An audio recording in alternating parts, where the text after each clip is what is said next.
Welcome to E10. Welcome to E10. And welcome to E10. You said and. Oh. Welcome to Ignite.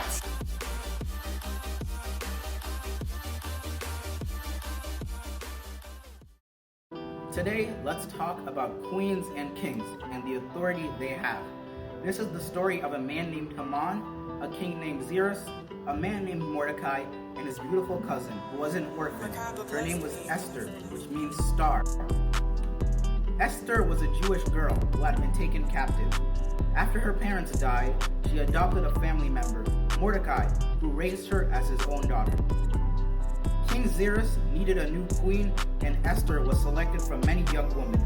She found favor in the eyes of everyone that saw her. Haman was a high-ranking official.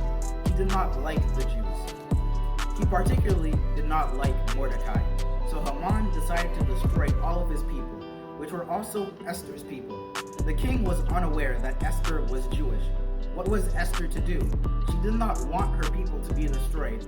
She was afraid if she asked the king to halt Haman's plan, she would die, and if she did not ask the king, her people would be destroyed, including her cousin Mordecai. Esther prayed.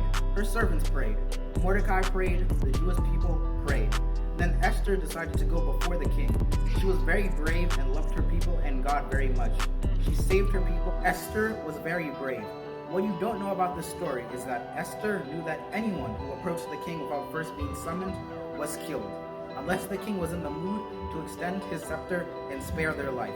This could have been the last thing she ever did. Esther risked her life for her people. Someone else gave their life for their people as well. Yup, Jesus. Whoa, you want us to risk our lives for other people? No, not at all. Psalms chapter 45 verse 6 says, "You use your authority for justice." All I'm saying is use your authority to help others. Don't allow injustices to happen while you sit there and watch and let it happen. If Esther did not say anything, then all of her people would have been wiped out. Talk to adults about it who can do something. Speak to your school officials, pastors, mentors, and be the change you want to see in the future. All right, I just want to let you guys know that we are doing discussion questions and we're sitting far apart because we are social distancing, okay? All right. Did you watch Beyonce's Black is King? I didn't watch the whole thing, but I watched like half of it. So my favorite part is that like when they were in the castle and the dancers were dancing and then showing Black culture. I watched it on class and I really liked it. I liked the whole thing. And my thoughts about this was really inspirational.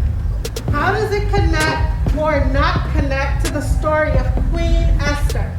I haven't watched it, but I like seen the trailer for it. So I think that it connects to the story because Queen Esther, she's trying to show that the Jewish people, Jewish people, like they deserve equality and that they shouldn't be like treated differently just because of their religion. And in Black is King, they're showing that they deserve equality and that their culture shouldn't be like it shouldn't be frowned upon. What does a king or a queen look like to you?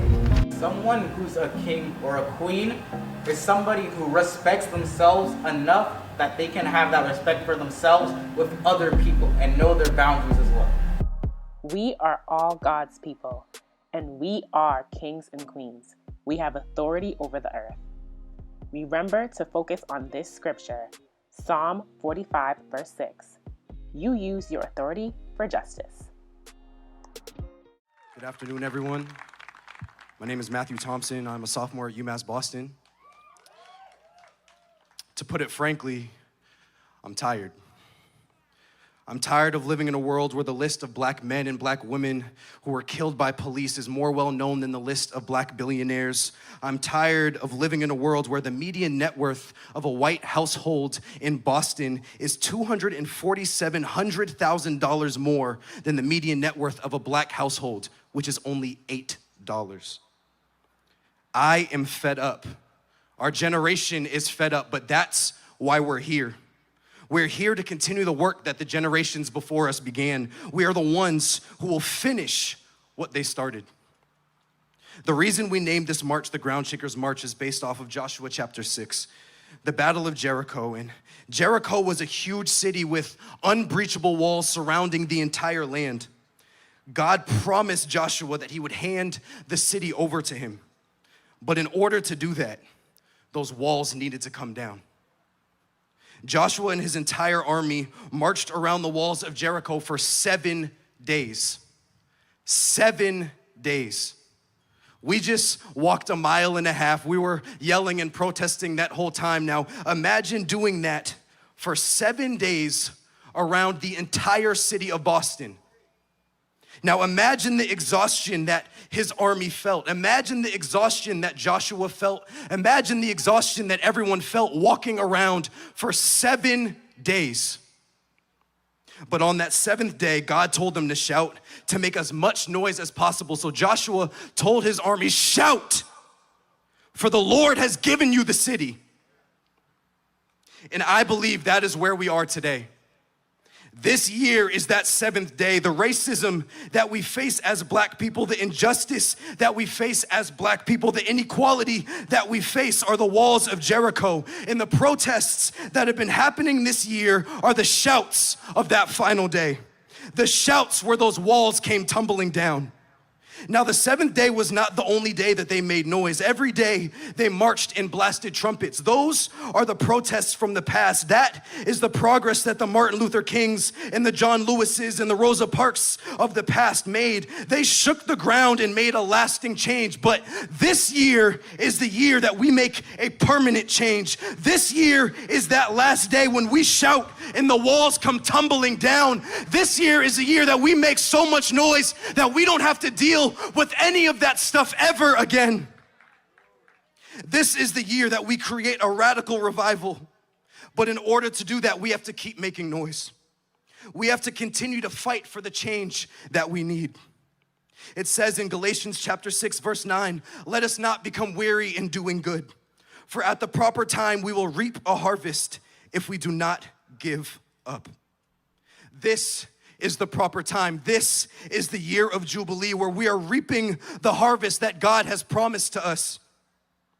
So let us not grow weary in fighting for justice. Let us not grow weary in doing good. It says in Psalm 89:14 that righteousness and justice are the foundation of his throne. Justice is promised to us.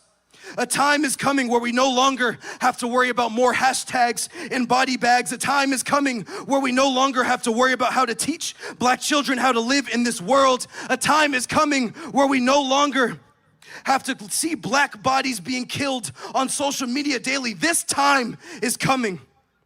But in order to get there, we have to shout for what God has promised to us. God promised Joshua that wherever his feet tread, he will be successful. And that same promise still applies to us.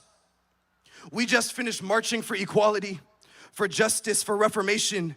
And now these things must come into fruition.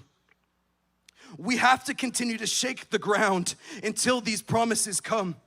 It will not be easy. In fact, many have died fighting this battle, but we cannot grow weary.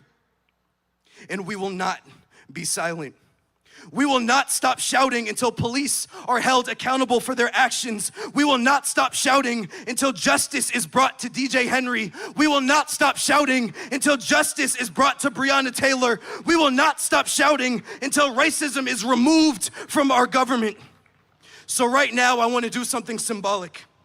For the next 20 seconds, I want us all to release the loudest shout that we can. I want the entire city to hear us and question what is happening. I want all of Boston to shake from the sound of our voices. So on the count of 3, let's release a shout that will tear these walls down. Are you ready? 1, 2, 3. Yeah! Yeah! Yeah! Yeah! The walls are coming down.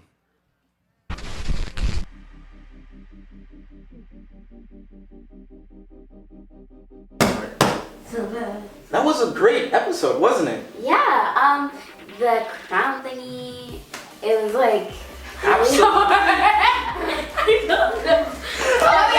absolutely. The crown was really hard. Yeah, from an A's perspective.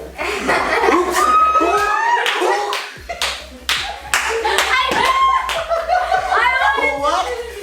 No shade in there. Lee was like, it wasn't hard for me. It was not hard for me. That wasn't hard for you, huh? Because she's competitive. I remember that from the Yes. last episode. I don't know. I just thought maybe I don't know if it's gonna be hard or not. But if I was doing it, I would win. But you did It's it. not a competition. But you did is it. it? But if But I, you did. But if I But was, you did. if I was doing it, I would. I Is think there a the two of you competition? should verse each other right now on trying to draw the crown. Okay. Alright. Okay. How did they draw the crown? 10, 9, 8, 7, 6, 5, 4, 3, 2, 1. Compa. 10, 9, 8, 7, 6, 5, 4, 3, 2, 1. Compa. Thank you so much for joining us. Follow us on Instagram, add us on Snapchat, and subscribe to our YouTube channel.